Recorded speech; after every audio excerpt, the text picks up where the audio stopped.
नमस्ते साथीहरू, आजको यस भिडियोमा चाहिँ म तपाईहरुलाई राष्ट्रिय सहकारी बैंकमा खुलेको भ्याकेन्सीको नोटिसको बारेमा जानकारी दिन गइरहेको छु।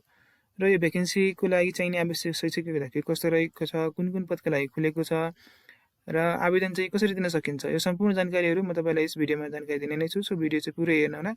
साथै मन परेमा च्यानललाई लाइक, शेयर र सब्स्क्राइब गरी आगामी दिनमा नै आउने यस्तो जानकारीमूलक भिडियोहरू हजुरले प्राप्त गर्न सक्नुहुन्छ। र यो चाहिँ भ्याकेन्सीको नोटिस चाहिँ 2080 9 महिना 11 गते प्रकाशित गरिएको थियो र यसको आवेदन चाहिँ हजुरहरूले अनलाइनबाट वेबसाइटबाट दिनुपर्ने हुन्छ र वेबसाइटबाट आवेदन दिनका लागि हजुरहरूले ncbl.cop.career मा गएर हजुरहरूले अनलाइनबाट आवेदन दिनुपर्ने हुन्छ। र यसमा चाहिँ अब खुलेका पदको कुरा गर्नुपर्दाखेरि पहिलो रहेको छ प्रमुख वित्तीय अधिकृत भनेर भनिएको छ। यसमा चाहिँ माग संख्या 1 जनामा आएको छ। त्यसैगरी प्रमुख कर्जा व्यावसायिक अधिकृत व्यवस्थापकीय 1 जना रहेको छ र यसमा चाहिँ अनुभव चाहिँ हुनैपर्छ भन्ने चाहिँ भएन।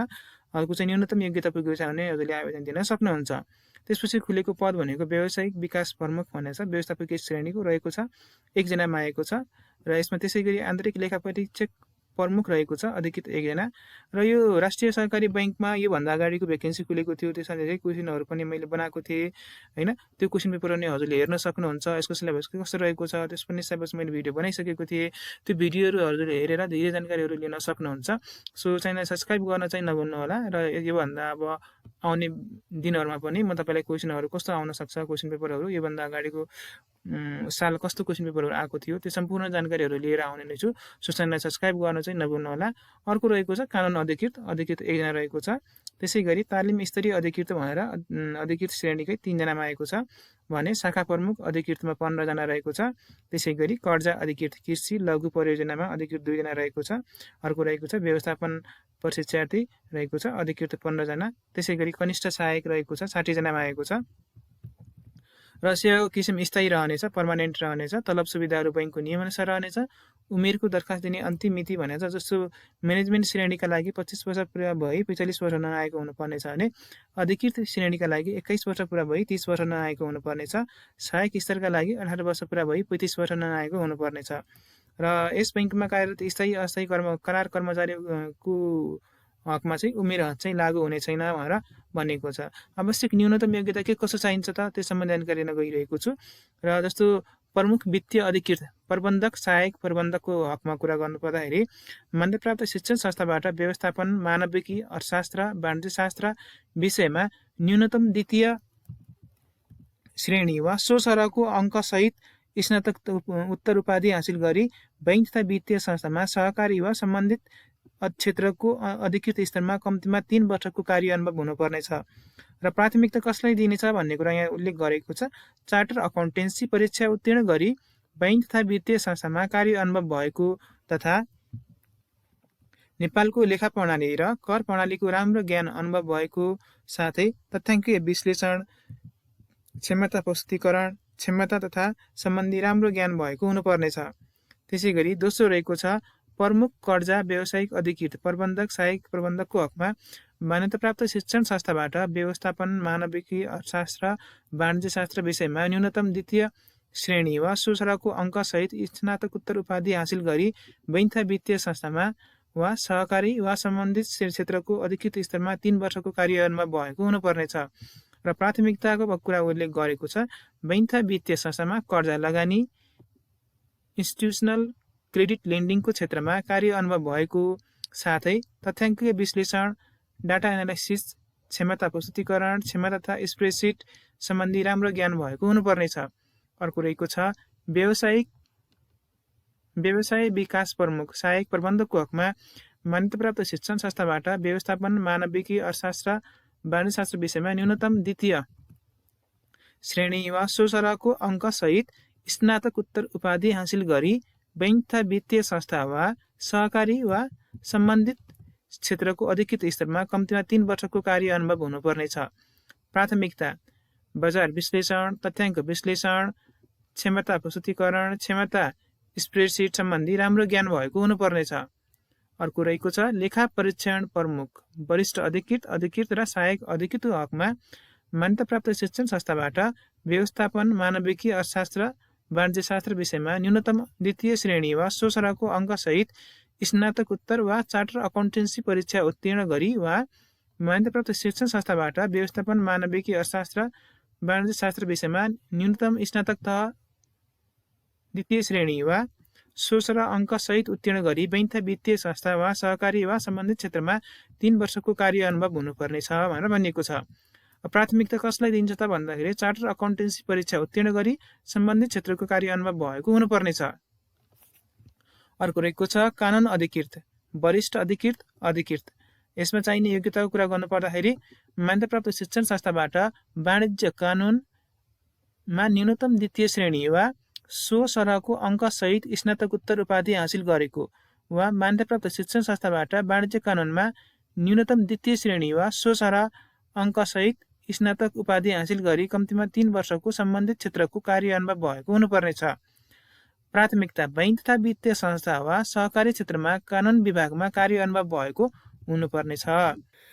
तालिम स्तरीकरण अधिकृत, वरिष्ठ अधिकृत र अधिकृत सहायक अधिकृतको कुरा गर्नुपर्ने हुन्छ यसमा चाहिँ हामीले।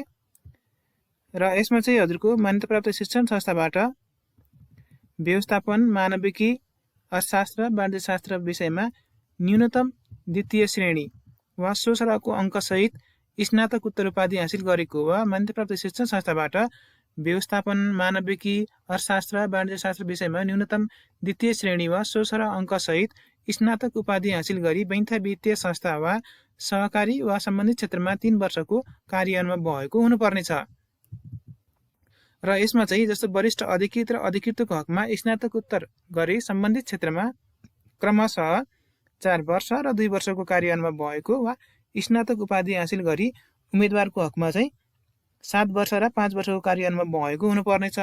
प्राथमिकता तालिम स्थिरीकरण तथा प्रमाणीकरणको क्षेत्रमा कार्य अनुभव भएको हुनुपर्नेछ। र हाम्रो चाहिँ अर्को रहेको छ शाखा प्रमुख, जस अन्तर्गत वरिष्ठ अधिकृत, अधिकृत र सहायक अधिकृतको कुरा गरिएको छ।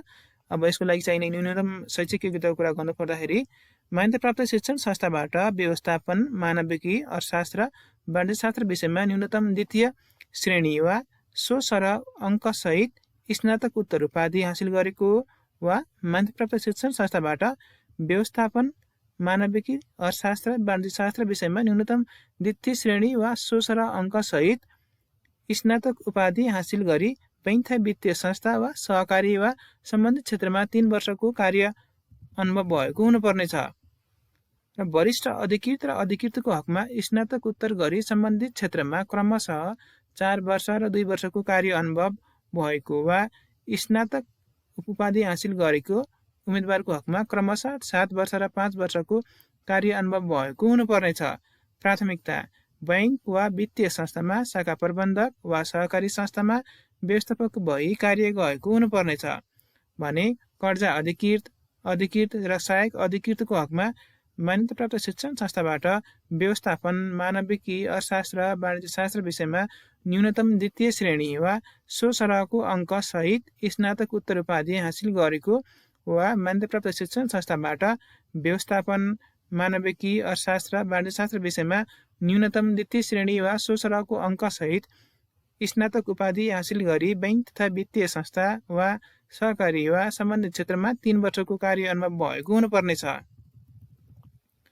अधिकृतको हकमा स्नातकोत्तर गरी सम्बन्धित क्षेत्रमा 2 वर्षको कार्य अनुभव भएको वा स्नातक उपाधि हासिल गरेको उम्मेदवारको हकमा 5 वर्षको कार्य अनुभव भएको हुनुपर्नेछ। प्राथमिकता लघु कर्जा, कृषि कर्जा तथा परियोजना कर्जा सम्बन्धी कार्य अनुभव भएको हुनुपर्नेछ। हाम्रो रहेको छ सेकेन्ड लास्ट चाहिँ व्यवस्थापन प्रशिक्षार्थी म्यानेजमेन्ट ट्रेनिङको लागि मान्यताप्राप्त शिक्षण संस्थाबाट व्यवस्थापन मानविकी अर्थशास्त्र वाणिज्य शास्त्र विषयमा न्यूनतम द्वितीय श्रेणी वा 16 सरहको अङ्कसहित स्नातकोत्तर उपाधि हासिल गरेको वा मान्यताप्राप्त शिक्षण संस्थाबाट व्यवस्थापन मानविकी अर्थशास्त्र वाणिज्य शास्त्र विषयमा न्यूनतम द्वितीय श्रेणी वा 16 सरहको अङ्कसहित स्नातक उपाधि हासिल गरी बैंक तथा वित्तीय संस्था वा सहकारी वा सम्बन्धित क्षेत्रमा कम्तीमा 3 वर्षको कार्य अनुभव भएको हुनुपर्नेछ भने कनिष्ठ सहायकको हकमा मान्यताप्राप्त शिक्षण संस्थाबाट व्यवस्थापन मानविकी अर्थशास्त्र वाणिज्य शास्त्र विषयमा +2 वा 16 सरह तहमा न्यूनतम द्वितीय श्रेणी उत्तीर्ण गरेको हुनुपर्नेछ। र उम्मेदवारको छनौट कसरी हुन्छ त भनेर यहाँ दिएको छ। जस्तो व्यवस्थापन श्रेणीका लागि प्रस्तुतिकरण, समूह छलफल तथा अन्तर्वार्ता हुन्छ भने अधिकृत श्रेणीका लागि लिखित, प्रतियोगितात्मक, समूह छलफल तथा अन्तर्वार्ता रहन्छ। सहायक श्रेणीको हकमा लिखित परीक्षा, प्रतियोगितात्मक तथा अन्तर्वार्ता रहनेछन्। र अब अन्य कुराहरू पदपूर्ति समितिले तोकेका सबै विधिहरू या कुनै एक विधि प्रयोग गर्न सकिन्छ भन्ने कुरा बारेमा जानकारी दिएको छ। र यसमा चाहिँ पहिले हजुरलाई सर्टलिस्ट गरिन्छ, त्यसपछि तपाईँलाई नेक्स्ट स्टेपमाका लागि हजुरलाई चाहिँ बोलाइने गर्छ र यसको आवेदन चाहिँ हजुरले अनलाइनबाट दिन सक्नुहुन्छ। र राष्ट्रिय सहकारी बैंक लिमिटेडमा रहेको यो चाहिँ भ्याकेन्सीको नोटिस बारेमा मैले तपाईँहरूलाई जानकारी गराएँ। र राष्ट्रिय सहकारी बैंक लिमिटेड के हो, यसलाई कस्ता कार्यहरू गर्ने गर्छ, क्वेसन पेपरहरू कस्तो आइसकेको छ, कस्तो आउनेवाला छ, यो सम्पूर्ण जानकारीहरू जसले लिन चाहनुहुन्छ भने चाहिँ च्यानललाई सब्सक्राइब गरिहाल्नुहोस्। र अब आउने नेक्स्ट पार्टहरूमा मैले तपाईँलाई यस्तै जानकारीहरू लिएर आउने नै छु। सो अहिलेको यस भिडियोमा चाहिँ भने भाइ कुनै कन्फ्युजिङ छ भने हजुरले कमेन्ट पनि गर्न सक्नुहुन्छ, म त्यसको रिप्लाई गर्ने नै छु।